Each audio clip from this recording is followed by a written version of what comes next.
to share something with you. That might put me in a very negative light, yeah. Relationships are not my forte. See if someone grabbed up my wife or something, completely different ballgame. I'll walk away from here, and this has been like a therapy session.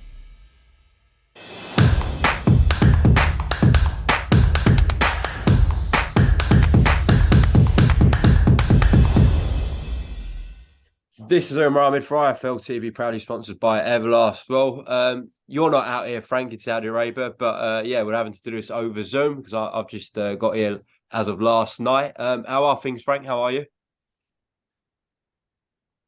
I'm good, thanks. Yeah, I'm sorry I'm not there. I can't at the moment. I can't fly, but George is out there, obviously representing Queensbury. He'll be out there. I think he flies out tomorrow. Okay, I'm sure I'll have a catch up with him soon.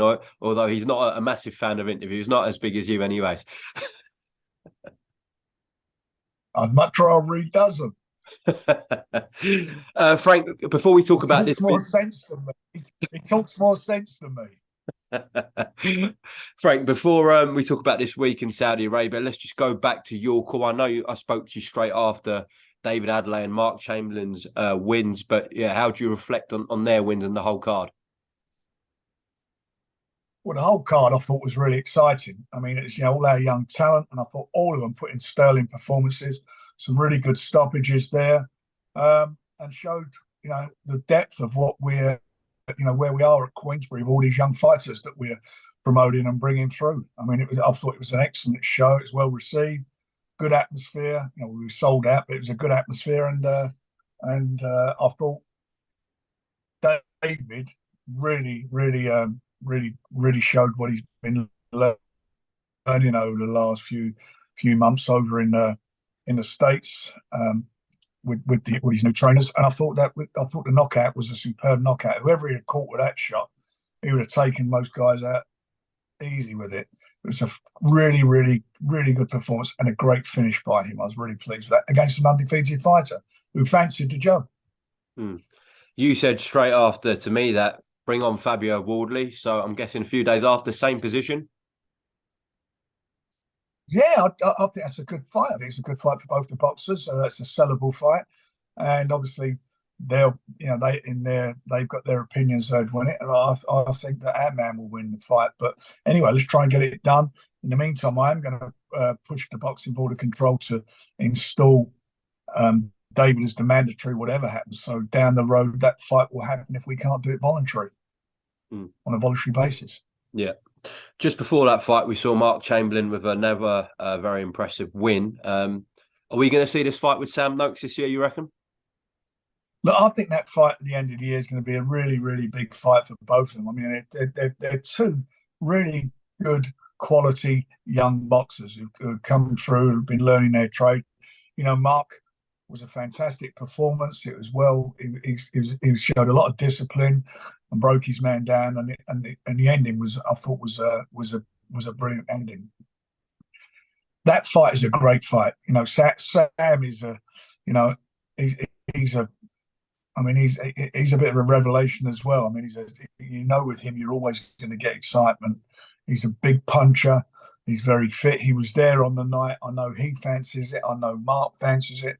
I just want to build it up into a bigger fight, because the bigger the fight is, the more money the two guys make. And it's not like it's not something we haven't done in the past with various guys that have been under our umbrella. We put them together, and it's not the end of the world for the loser. But these fights are natural fights to be made, and I think by the end of the year that will be a big fight.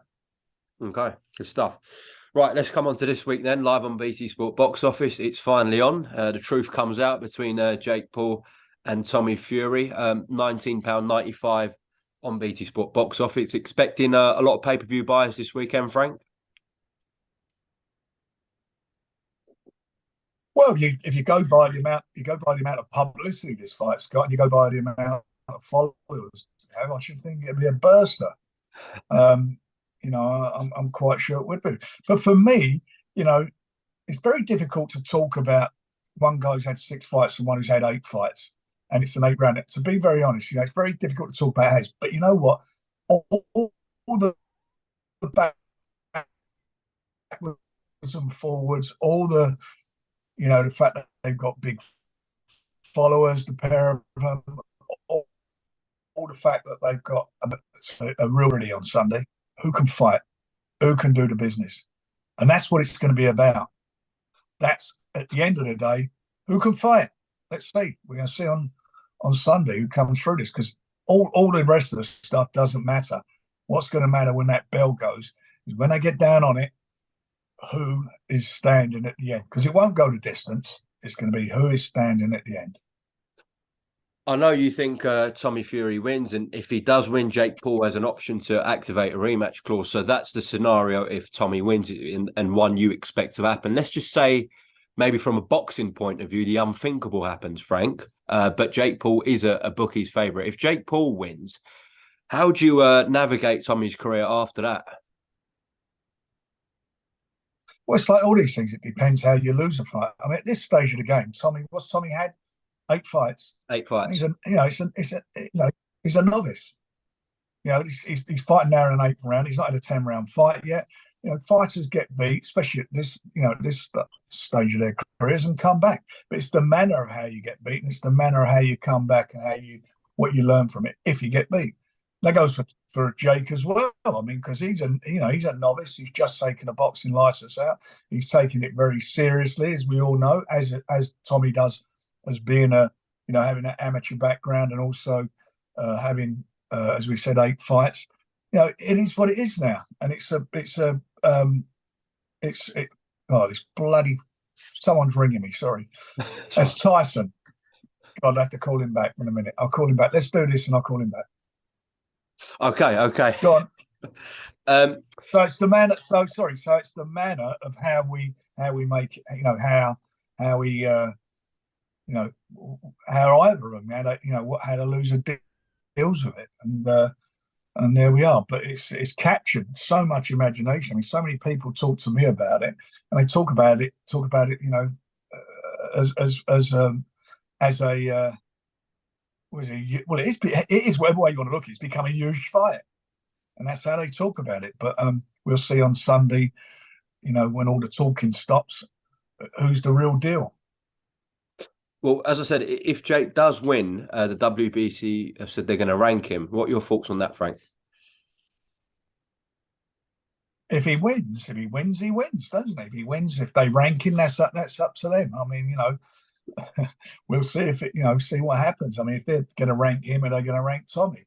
And and I've got to be honest, if Tommy gets ranked after having in his 9th fight in the weight division he's in, for me, that's a little bit too soon. But it is what it is. Okay. Just finally on this as well, Derek Chisora did an interview with us yesterday, and he said that, I don't know whether he's being serious or not, but he maintained in the interview he's being serious. He'd bet £200,000 that Jake Paul would beat Carl Froch. Yeah. All right. Well, I mean, it's just, that's up to him. He got 200 grand to piss away. That's up to him. Okay. Moving on. How was your meeting with Alexander Usyk's promoter, Alex Krasik, in the Emirates the other night? Obviously, the result wasn't great for you, Frank. You got beat 2-1, but but we had a good result the weekend. We had a fantastic result the weekend. That second half, they was back to their old selves, so I was pleased with that.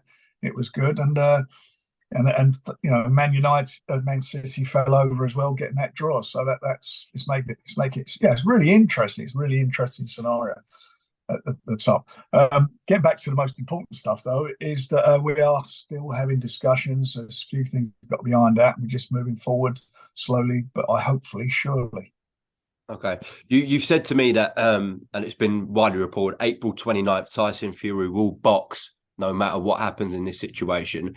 How confident are you in the next week or next week and a half that you get this finalised with Alexander Usyk, Frank?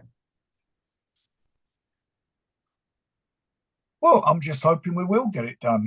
It's not done till it's signed. So we're just working. We're all working towards trying to make this happen. And I'm not going to go into the details, as I said before. There's a few things that got to be sorted, and people could speculate what it is. They ain't going to hear it from me what it is, and we are working very hard to make it happen.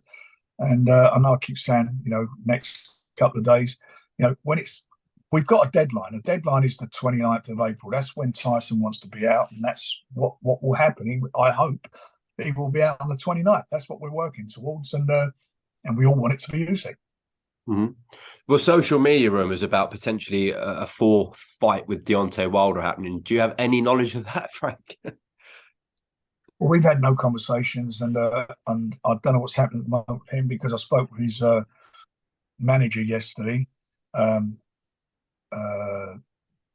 Shelley Finkel, and Shelley was, there's something going on there which they've got to sort out. So at this stage of the game, I'm not sure what's happening. They're saying he's got to fight Usyk.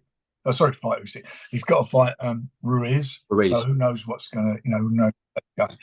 So Ruiz, that's what I said. So from my perspective, I'm not even looking at that. I think we're focusing on the job in hand, and hopefully we can get that done. Okay. Let's move on to a heavyweight fight that has been announced, April 15th. Joyce and Zhilei Zhang. Obviously, tickets on sale now for the Copper Box. Expecting fireworks in this one with Joyce and Zhang? Oh, it's a good fight, Umar. It's all day long. That's a good fight all day long, and I'm really looking forward to it. I mean, they've both got great amateur pedigree. Both of them silver medalists in the Olympics, and more importantly, as pros, they've both been done all that's been asked of them. And I think I've said it before in his last fight, Zhang. I thought he actually beat Hrgovic, but he didn't get the decision. So it's going to be a good fight. He's a big guy. He's a tough guy. Two big fellas in there together, and I think we're going to see see some fireworks between the two of them. That will be a good fight. That has got fight written all over it. Definitely has. But ultimately, you believe the juggernaut will prevail again and knock out Zhang? Well, he asked for the fight. We made the fight. We wanted to do it as well. It's not like he's looking for easy touches. He could just mark time at the moment now and just defend his title, but he's not doing that. He's going, picking guys that obviously people know who he is. Saying they've seen him in action, they've seen the fight. You only got to look at the last fight against Hrgovic, and who's going to be in front of him. It's a good fight, and I'll take the hat off to Joyce for what he's doing. Before this was announced, and before Anthony Joshua's fight with Jermaine Franklin was announced, obviously there was a speculation about numerous opponents. Joyce has always maintained that he loved that fight with Anthony Joshua. Speaking to Anthony Joshua's promoter, Eddie Earn, a couple of weeks ago, myself, he said in his own words that Joshua would be comfortable fighting Joyce, and he fancies that fight. So if Joyce and Anthony Joshua both win their fights in April, are you going to push to try and make that Joshua Joyce? I'd love to make it. It's a good fight for Joe. I'd like not being disrespectful with Zhang, because that's a good fight. I think Zhang would give Joyce a few problems, to be quite honest, on his past few performances. To be honest, it's a fight we tried to make. That's there to be done, and we have no problem with that fight. Okay, no problem at all. I wasn't sort of party to that information that you tried to make that fight. So you've tried to have conversations with Joshua's team about that? No, we said publicly how many times? I mean, for a long, long time, we said let's make the fight. They was looking at loads of opponents suit the fight. We said, well, help Joe step in. Not hard to make. I mean, that's not a hard fight to make. Do you think? That would sell at Wembley, wouldn't it, Joshua Joyce? I think it's a massive fight. I think it's a big fight. I really do. I think the public will buy into that, but obviously they got to win their respective fights now first. It's just a shame that well, it's not a shame because we made a good fight with our man against Zhang, so we'll get on with that and then let's see what happens afterwards. What do you make of his fight that he's having on April 1st at the O2 against Jermaine Franklin? He's lost. He's won one fight. I think it's his last 3 or 4, isn't it? He's won one fight, so he's got to get back into his winning ways. He's trainer. He's got yet another new trainer. So we'll see what happens. He is. I hope he wins. I want him to win because he's. There's some good fights amongst the Brits to be made if he comes through. That announcement did come also with a announcement that DAZN will increase their price point. If you want to sort of dip in and out, it's gone up to £19.99. Obviously, you guys have experience of running a subscription channel as you did with Box Nation. What do you think they're trying to do here? Do you think they're trying to retain customers and trying to incentivize customers to stay by sort of splashing out the money for a year in one go? Well, obviously, the name of the game, if you're in subscription TV, you're in the business of attracting customers. So they want to keep their existing customers and expand. They want to get more customers in and try and make it as attractive as possible to do that. And that's what they're working very hard to do. I mean, they're in a fortunate position, despite all the huge losses that they've made, that they've got a guy in there who's continually keeping it going by pumping money into it. And he obviously believes in DAZN, and he keeps putting his money into it. So that he's going to just have to.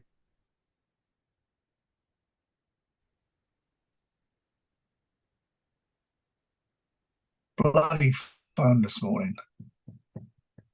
Oh, Frank, you just broke up there. We back? Have you gone, or are you still there?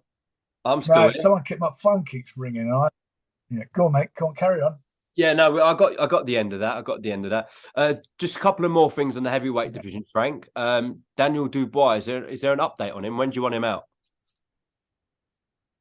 I spoke with him this morning. We want to get him out as soon as possible. We're looking at sometime end of May, June, and that's when he'll be out. He's been having, as you know, he injured his leg and he's having treatment, but he said things are really, really going well, and I want to get him out and get him back in the swing and defend his title. After that, by the time he's out, we get this fight on, he's the mandatory for the WBA version of the title. Yeah, of course he is. Yeah. After his last fight at Tottenham with Lorena, where he had that scare in the first round, he's had this injury that he's coming off. Are you happy to put him in May with a big name still, Daniel Dubois? Yeah, I mean, it's unfortunate. He's had two injuries he sustained in fights. With his eye sockets, which is quite a serious injury, and the last one was quite a serious injury at the end of the day. But I think he showed tremendous character with how he came through his last fight. I mean, he got caught cold. That happens. We've seen it loads of times that with fighters, and they get caught on the top of the head. It was a cold night. It was outdoors. I think no one's ever run a show in the UK outdoors in December. And I don't know whether he was, I like to think he'd warmed up properly, but listen, he got caught cold, but he overcome it, and he got caught with a good shot, really good shot, and he overcome it and showed what he's made of, and then obviously showed what he's made of with a finishing, despite having a real problem with his leg. He showed what he was all about and took the guy down.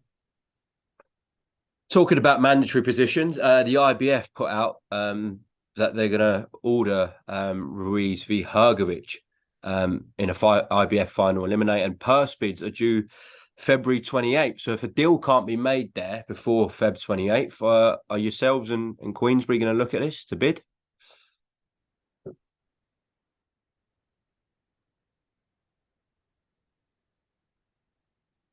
You broke up there.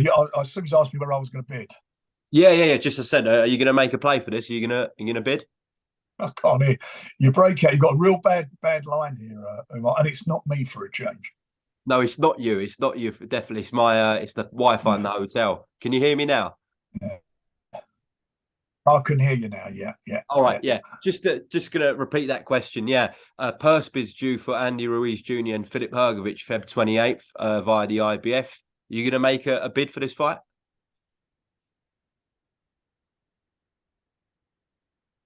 It's my birthday on the 28th. I'll see what money, how much I'll get in presents in money, and make a decision. Okay, we'll look forward to that then. Just a couple of more things. Anthony Yard, obviously, it's been a couple of weeks now, a few weeks since that fantastic performance against Artur Beterbiev. Anything in the pipeline for him, perhaps in the summer when he's next out? And also, a second part to that question, we know Joshua Buatsi is a free agent. So, again, are you going to make a play to maybe get Buatsi on board and make yard Buatsi? All those things, they're all very, they're all very tempting, and they're all great. Obviously, they're that, you know, Anthony and Joshua Buatsi I think it's a cracking fight to be made down the road, and hopefully, if we can do it, we'll try and do it. But Anthony, he won't fight now until probably June, and he wants to be in meaningful fights. He showed his worth and what he's all about, and I'm looking forward to, against a very, very good fighter, and I'm looking forward to him being out again. So I genuinely believe he can win a world title. Okay. Well, listen, Frank, appreciate your time. Just before we close off, unfortunately, on a bit of a sad note, someone we both knew for a very long time in Ron Lewis tragically passed away. So yeah, if you just want to pay a tribute to Ron, and obviously we're all thinking of his loved ones at this time. Yeah, it was very sad news. It was a tragedy, you know, when was he 54 years of age to go, you know, a heart attack, as we know, to go that way. It was very, very sad. And I really, you know, and everybody in boxing, whoever you speak to in boxing, who knew Ron, and, you know, they all felt the same way. It's a tremendous loss for his family, his two children, his wife, his two children. And it's a loss to boxing, because I thought he was an excellent writer. He attended most of the shows, whether they be in Vegas or the big ones at Wembley Arena, whatever, or Wembley Stadium, York Hall. He was there. He's a boxing man through and through. And I remember meeting him my first when back then, you know, the love he had for the sport and the passion he had for his writing. And as I said, you know, it's really sad. It's such a sad, you know, sad, obviously very sad for his family, but it's sad for boxing. We're going to miss him. You know, it's going to take a big pair of shoes to fill the void that he's left behind.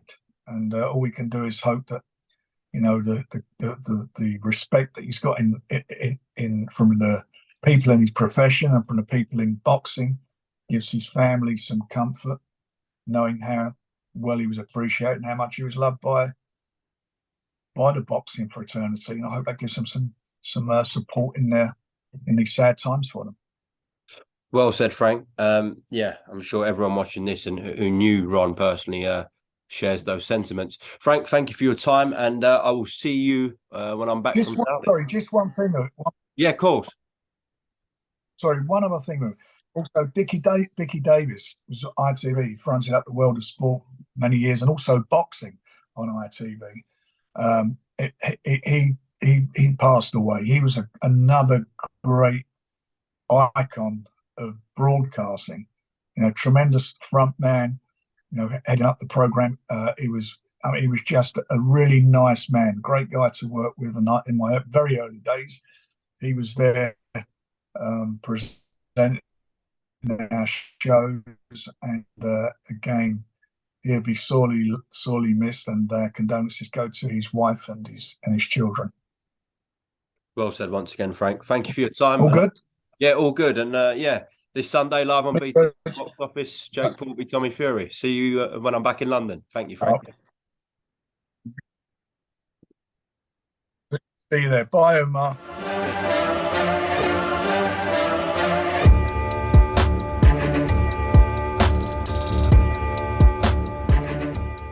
I'm going to share something with you that might put me in a very negative light, yeah. Relationships are not my forte. See if someone grabbed up my wife or something, completely different ballgame. I'll walk away from here, and this has been like a therapy session.